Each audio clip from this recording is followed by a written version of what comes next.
Thank you for joining me today. We're going to continue our study of the life of Elijah. Yesterday we looked at the account of the widow with her son, the flour and the oil that didn't run out. Today we're going to build up to what happens on Mount Carmel. So today's hymn, it's the hymn Stand Up for Jesus, a great call for courage, and that is what is going to be needed to deal with Ahab and those prophets of Baal. Stand up for Jesus, ye soldiers of the cross. Lift high his royal banner, it must not suffer loss. From victory unto victory, his army shall he lead, till every foe is vanquished, and Christ is Lord indeed. Let's look at the account now. 1 Kings chapter 18. It came to pass after many days that the word of the Lord came to Elijah in the 3rd year, saying, Go present yourself to Ahab, and I will send rain on the earth. So Elijah went to present himself to Ahab, and there was a severe famine in Samaria. And Ahab had called Obadiah, who was in charge of his house. Now Obadiah feared the Lord greatly. For so it was, while Jezebel massacred the prophets of the Lord, that Obadiah had taken 100 prophets, and hidden them 50 to a cave, and had fed them with bread and water.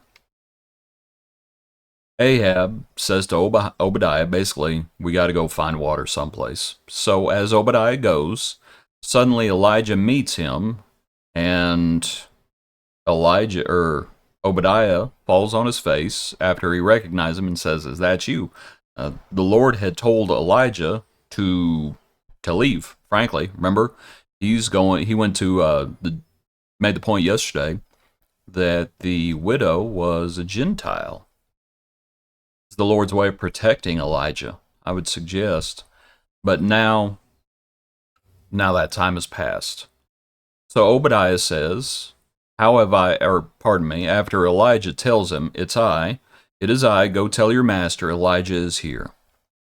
Obadiah says, How have I sinned that you are delivering your servant into the hand of Ahab to kill me? As the Lord your God lives, there is no nation or kingdom where my master has not sent someone to hunt for you. And when they said he is not here, he took an oath from the kingdom or nation that they could not find you. And now you say, Go tell your master Elijah is here. Obadiah is afraid. That's what's going on here. But Elijah assures him and encourages him to go tell Ahab, Elijah is here.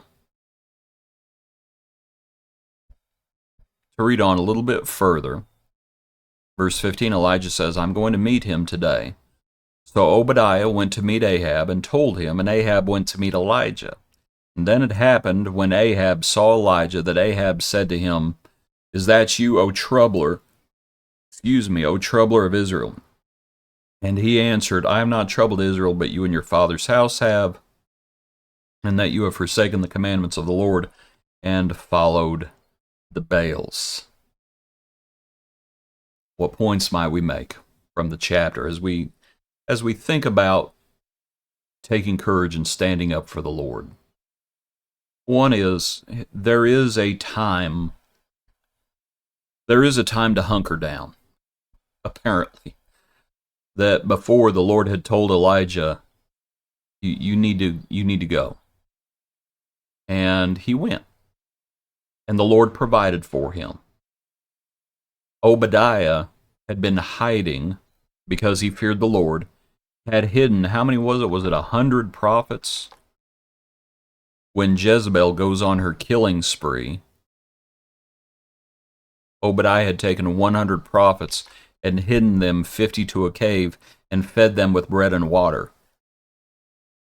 I think that's interesting because Obadiah apparently knew where some water was to be found, didn't he? But I would suggest he didn't tell Ahab about it, because Ahab sends him looking for water. He had been taking care of the prophets. He'd been providing for them and protecting them. They were hidden. There's a time to hide. There's a time to keep your head down. But there's also a time where you have to confront wickedness. And there's a time where you just gotta fight. Where you gotta stand up, you gotta make yourself known, and you gotta say, this isn't right. And we might consider that idea. It takes wisdom to know when to do each, frankly. There's a time to shake the dust off your feet and go hunker down. And there's a time to stand tall and say, you go tell Ahab I'm here. And I want to see him. Obadiah, he's scared. And this is our second point. He's scared. Elijah, he's not a robot. This is a scary situation. There's a lot of prophets of Baal. There's a lot of prophets of Baal. We know what Elijah is going to do after the Mount Carmel victory when Jezebel says, I'm going to make you like one of those prophets. Namely, I'm going to kill you. Elijah runs for his life. Why? He's scared. Here, before the Mount Carmel victory, they're scared. But this is what courage does. Courage is not the absence of fear. Courage is overcoming fear. And so we say, stand up. Stand up for Jesus. Now, when you stand up, what's going to happen? When we stand up, what's going to happen? Don't be surprised if we are not called troublemakers. Elijah was called a troublemaker. Was that the truth of the matter? No. Ahab was the troublemaker. But I could see why people would think that Elijah was the troublemaker, because Elijah was the one who had proclaimed a drought. But you have to look and see why Elijah had proclaimed the drought. That's the issue. And it was because of Ahab and his father's house.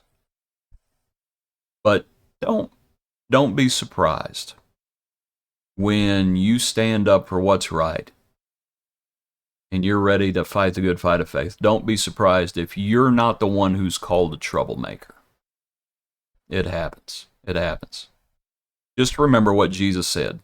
I did not come to bring peace. I came to bring a sword.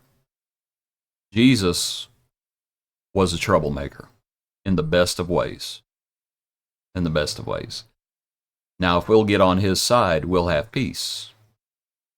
But we have to get on his side. Appreciate you. Hope you have a good day.